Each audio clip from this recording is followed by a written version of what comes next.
Au nom du Père, du Fils et du Saint-Esprit. Amen. La paix de Jésus soit dans votre maison, sa paix et sa joie. Alléluia. J'espère que vous allez bien. Nous lisons l'évangile de Saint Matthieu, chapitre 13. On revient à la lecture et mystérieusement, l'explication de la parabole du semeur donné par Jésus lui-même ne nous est pas proposée. Allez y comprendre quelque chose. Donc je l'ai fait hier pour ceux qui le souhaitent. Elle est disponible, c'est donc la vidéo de la veille.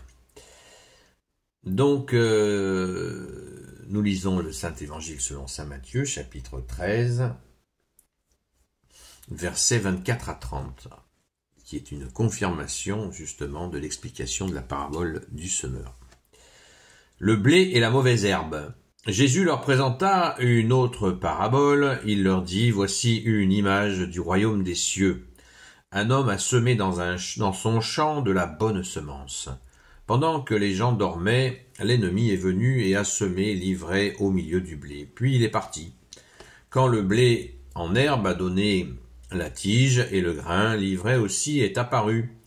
Alors les serviteurs du maître de maison sont allés le trouver pour lui dire « Seigneur, n'est-ce pas de la bonne semence que tu as semée dans ton champ?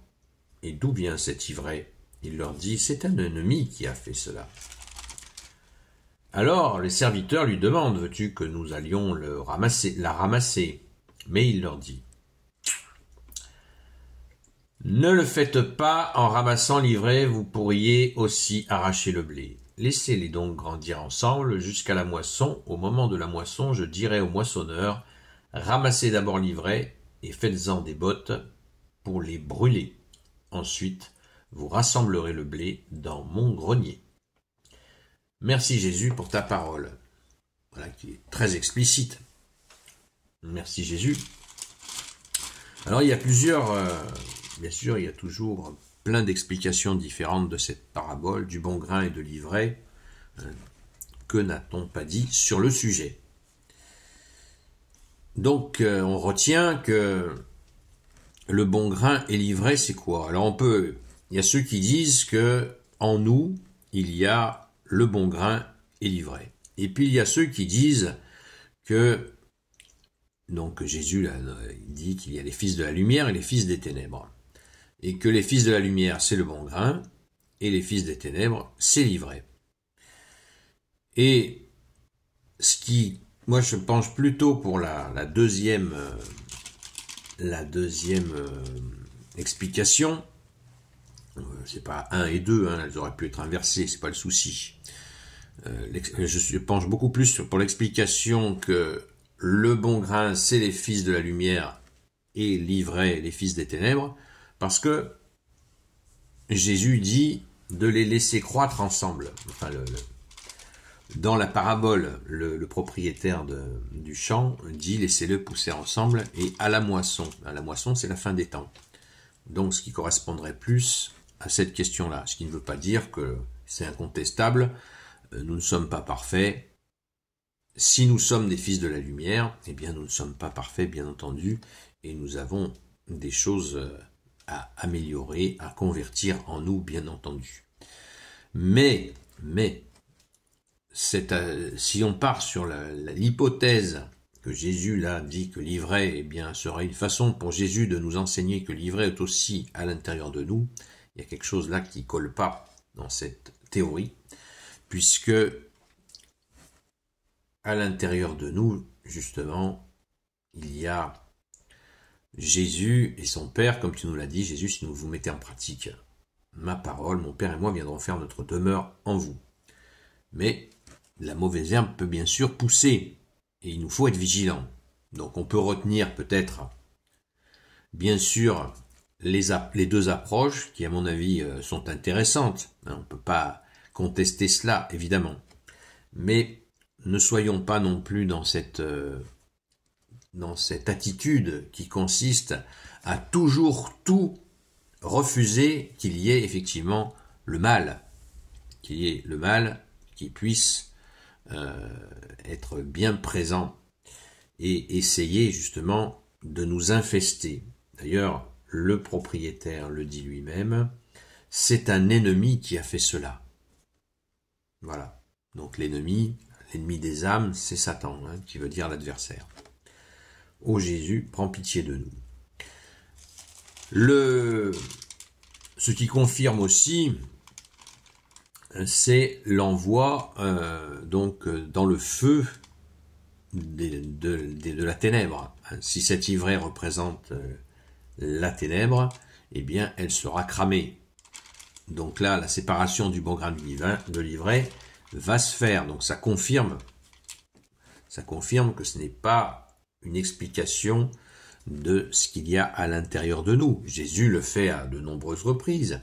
Quand Jésus nous dit que ce qui salit l'homme vient du cœur, un cœur qui est malade, qu'il faut vraiment que Jésus seul peut guérir. Voilà. Donc, moi je penche beaucoup plus sur cette parabole qui montre la fin des temps et qui nous apporte un élément fondamental qui est que nous vivons avec des gens de toutes sortes autour de nous et qu'on va pas jouer les cow-boys à flinguer tout ce qui n'est pas fils de la lumière. Jésus le confirme par un autre exemple en parlant de « il pleut sur les bons comme sur les méchants ». Le bon Dieu, dit Jésus, fait briller son soleil sur les justes comme sur les injustes. Vous voyez? Donc on vit avec les fils des ténèbres. Ça ne veut pas dire qu'on sympathise de trop avec eux, mais on considère qu'ils ont eux aussi la possibilité de se repentir et peut-être de devenir fils de la lumière.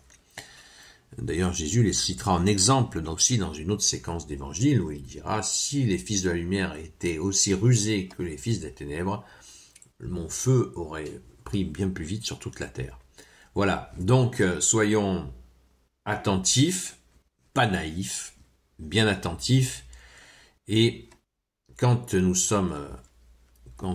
voyons cette ivraie, eh bien, il nous faut bien sûr prier, redoubler de vigilance. Jésus, tu nous as dit, soyez simples, prudents comme le serpent et simples comme la colombe. La préconisation de prudence est bien là. Alléluia, merci Jésus de nous aider à être prudents et réalistes face à ces situations de bon grain et d'ivraie. Amen. Gloire soit au Père et au Fils et au Saint-Esprit, maintenant et toujours et pour l'éternité. Amen. Ô Jésus, toi qui peux tout et qui portes tout, toi le Sauveur, toi l'Emmanuel, je te confie toutes celles et ceux qui regarderont cette vidéo, ainsi que leurs proches, selon ta seule volonté, ô Jésus. Sainte Marie, Reine des cieux, toi l'Immaculée Conception, toi qui écrases le serpent, toi qui as la lune sous tes pas, toi notre Mère, Notre-Dame. Saint Joseph, toi le juste et le saint, toi le sage, toi la terreur des démons, toi le saint gardien de la Sainte Église catholique apostolique. Sainte Marie-Madeleine, notre chère sainte patronne, et vous tous les saints et saintes amis de Jésus, Saint Michel Archange, Saint Gabriel Archange, Saint Raphaël Archange, et vous tous les anges qui te servent, ô Jésus, je vous confie toutes celles et ceux qui regarderont cette vidéo, ainsi que leurs proches, selon ta seule volonté, ô Jésus. La paix de Jésus soit dans votre maison, et je vous dis à ce soir, à la grâce de Jésus, sur la chaîne Seul Jésus Sauve, à partir de 20h jusqu'à 22h. À très vite!